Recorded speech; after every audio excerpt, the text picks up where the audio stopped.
रामचंद्र की जय, पवन सुत हनुमान की जय, उमापति महादेव की जय। जय सीताराम। अरण्यकांड दशम सर्ग।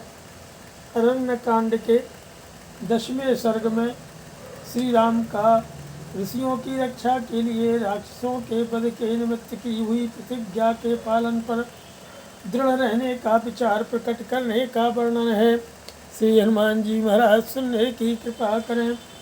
वाक्य में तत्व देहिया व्याहृतम भर्तृ का वक्तया श्रुत्वा धर्मेश तो राम प्रत्युवाचाथ जानकी यति मुक्तम तया देवी स्निग्ध्या सदसंवचः कुलं व्यपदिशन्त्या च धर्मज्ञे जनकात्मजे किं नु वक्ष्याम्यहं देवी त्वयि भोक्तुमिदं वचः क्षत्रियै धार्यते चापो नार्थ शब्दो भवेदिति। अपने स्वामी के प्रति भक्ति रखने वाली विदेह कुमारी सीता की कही हुई यह बात सुन करके सदा धर्म में स्थित रहने वाले श्री रामचंद्र जी ने जानकी को इस प्रकार उत्तर दिया कि हे देवी, धर्म को जानने वाली जनक किशोरी, तुम्हारा मेरे ऊपर स्नेह है, इसलिए तुमने मेरे हित की बात कही है। क्षत्रियों के कुल धर्म का उपदेश करती हुई तुमने जो कुछ कहा है वह तुम्हारे ही योग्य है। हे देवी, मैं तुम्हें क्या उत्तर दूं? तुमने ही पहले यह बात कही है कि क्षत्रिय लोग इसलिए धनुष धारण करते हैं कि किसी को दुखी होकर हाहाकार न करना पड़े। यदि कोई दुख या संकट में पड़ा हो तो उसकी रक्षा की जाए।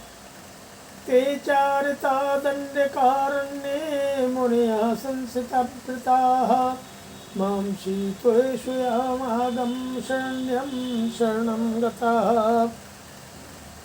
हे सीते, दंड कारण में रह करके कठोर व्रत का पालन करने वाले वे मुनि बहुत दुखी हैं, इसीलिए मुझे शरणागत वत्सल जानकर वे स्वयं मेरे पास आए और शरणागत हुए। वसंतः काले कालेषु वने मूल फलाशना न लभन्ते सुखम भीरु राक्षसै क्रूर कर्मभिः भक्षन्ते राक्षसै भीमै नरमांसोपजीविभिः। हे भीरु, सदा ही वन में रहकर फल मूल का आहार करने वाले वे मुनि ने क्रूर कर्मा राक्षसों के कारण कभी सुख नहीं पाते हैं।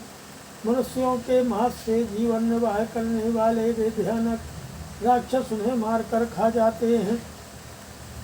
ते वक्ष्यमाणा मुनियो दंड कारण वासिनः अस्मानभ्यपद्येति मामुचुर्द्विज सत्यमः।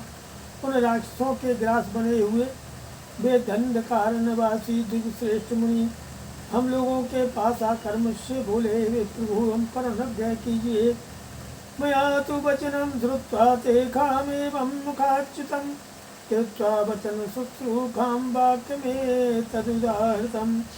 उनके मुख से निकली हुई इस प्रकार रक्षा की पुकार सुन करके और उनकी आज्ञा पालन रूपी सेवा का विचार मन में लेकर के मैंने उनसे यह बात कही कि प्रसीदन्तु भवन्तो मे ह्रीरेखातु मातुला तदीदृशैरहं विप्रैरुपस्थितः किं करोमीति च मया व्याहृतं द्विजसन्निधौ सर्वैर्योषमागम्यो भाग्यं समुदाहृता राक्षसैर्दण्डकारण्ये बहुभिः कामरूपिभिः अदिताः स्मृशं रामो भवान् तत्र रक्षतु।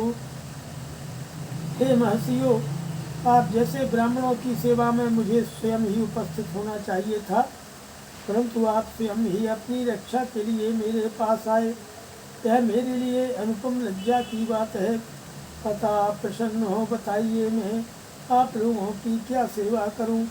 यह बात मैंने उन ब्राह्मणों के सामने कही, तब उन सभी ने मिलकर अपना मनोभाव इन वचनों में प्रकट किया कि हे श्री राम, दंड कारण में इच्छानुसार रूप धारण करने वाले बहुत से राक्षस रहते हैं, उनसे हमें बड़ा कष्ट पहुंच रहा है। तथा वहाँ उनके भय से आप हमारी रक्षा करें। होम काले तु संप्राप्ते पर्व काले शुचानघो धर्षयन् दुर्धर्षा राक्षसा पुषिताशुना। हे निष्पाप रघुनंदन, अग्निहोत्र का समय आने पर तथा पर्व के अवसरों पर ये दुर्धर्ष मांस भोजी राक्षस हमें धर दबाते हैं।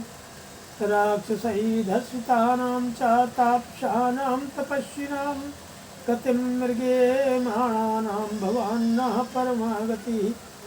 राक्षसों द्वारा आक्रांत होने वाले हम तपस्वी तापस्या अपने लिए कोई आश्रय ढूंढते रहते हैं, अतः आप ही हमारे परम आश्रय हो। कामं तपः प्रभावेण शक्ता हन्तुं निशाचरान् चिराजितं नाचेच्छामस्तपः खण्डयितुं वयं बहुविघ्नं तपो नित्यं दुष्करं च युरागवो। हे रघुनंदन, यद्यपि हम तपस्या के प्रभाव से इच्छानुसार इन राक्षसों का वध करने में समर्थ हैं, फिर भी चिरकाल से उपार्जित किए हुए तप को खंडित नहीं करना चाहते हैं, क्योंकि तप में सदा ही बहुत से विघ्न आते रहते हैं तथा इसका संपादन बहुत ही कठिन होता है। तेन शापम न मुंचामो भक्षमाणाश्च राक्षसैः तदर्ध्यमानान् रक्षो दंड कारण वाशिवी। रक्षणस्त्वं सह भ्राता त्वन्नाथा ही वयं बने। यही कारण है कि राक्षसों के ग्रास बन जाने पर भी हम उन्हें साथ नहीं देते हैं। इसलिए दंड कारणवासी निशाचरों से पीड़ित हुए हम तापसों की भाई सहताप रक्षा करें, क्योंकि इस वन में अब आप ही हमारे रक्षक हैं।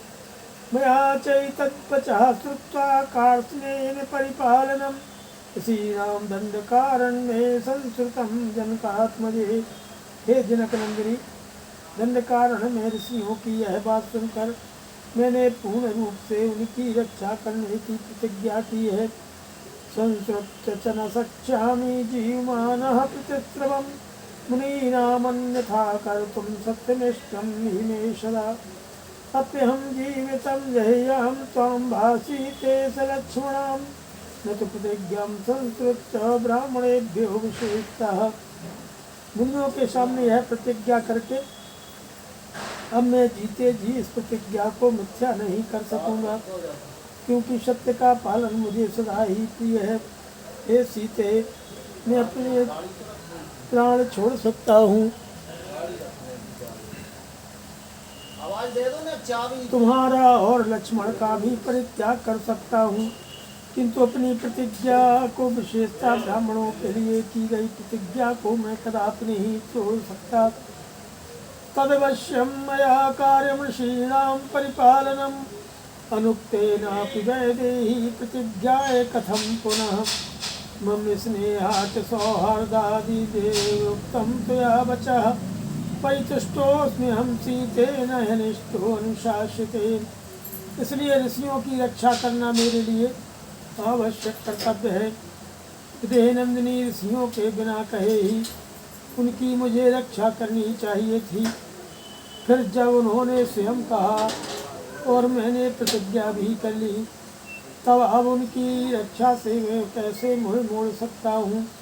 हे सीते, तुमने स्नेह और सौहार्द बस जो मुझसे ये बातें कही हैं, इससे मैं बहुत संतुष्ट हूँ, क्योंकि जो अपना प्रिय न हो उसे कोई हितकर उपदेश नहीं देता। सदृशं चानुरूपं च कुलस्य तव शोभने सधर्मचारिणी में त्वं प्राणेभ्योऽपि गरीयसी। इत्यो मुक्त्वा वचनं महात्मा सीतां प्रियां मैथिलराजपुत्रीं रामो धनुष्मान् सह लक्ष्मणेनो जगाम रम्याणि तपोवनानि। इस प्रकार से जो है, हे शोभने, तुम्हारा यह कथन तुम्हारे योग्य तो है ही, तुम्हारे कुल के भी सर्वथा अनुरूप है। तुम मेरी सहधर्मिणी हो और मुझे प्राणों से भी बढ़कर प्रिय हो। महात्मा श्री रामचंद्र जी अपनी प्रिया मिथिलेश कुमारी सीता से ऐसा वचन कह करके हाथ में धनुष ले करके लक्ष्मण के साथ रमणीय तपोवनों में विचरण करने लगे। श्रीमद् रामायणे वाल्मीकि आदि काव्य कांडे दशम सर्ग। नमः।